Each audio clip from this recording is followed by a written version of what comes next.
आए चलते हैं हम अपने नेक्स्ट क्वेश्चन 5.17 की तरफ। Why communication satellites are stationed at a geostationary orbits. देखें, इस क्वेश्चन को समझने के लिए आपको जियो स्टेशनरी ऑर्बिट्स का पता चाहिए।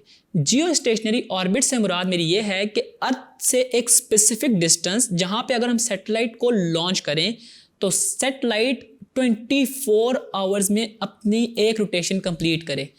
आपको ये बात पता है कि जो अर्थ अपने ही एक्सिस के अराउंड कंप्लीट करती है रेवोल्यूशन, वो 24 आवर्स लेती है। तो अगर सैटेलाइट भी इतना ही टाइम में अपनी रेवोल्यूशन कंप्लीट कर रही हो तो इट मींस अर्थ यानी कि जो फ्रेम ऑफ रेफरेंस है और जो सैटेलाइट है इनके दरमियान जो डिफरेंस इन द स्पीड है वो जीरो होगा, तो इट मींस वो स्टेशनरी अपीयर होंगी। अब क्वेश्चन ये है कि वो क्यों रखा जाता है, तो उसकी वजह यह है क्योंकि आपके पास जो टीवी एंटीना डिशेस जो होती हैं वो आपकी जो रूफ्स पे एक ही डायरेक्शन में पड़ी रहती हैं।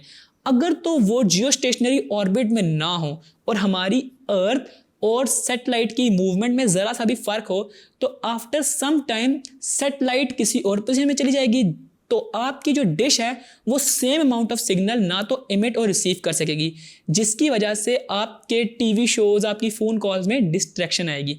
तो इस चीज़ को मेंटेन करने के लिए हमें जियो स्टेशनरी ऑर्बिट में सैटेलाइट को, जो कम्युनिकेशन सैटेलाइट्स होती हैं, उनको लॉन्च करना होता है।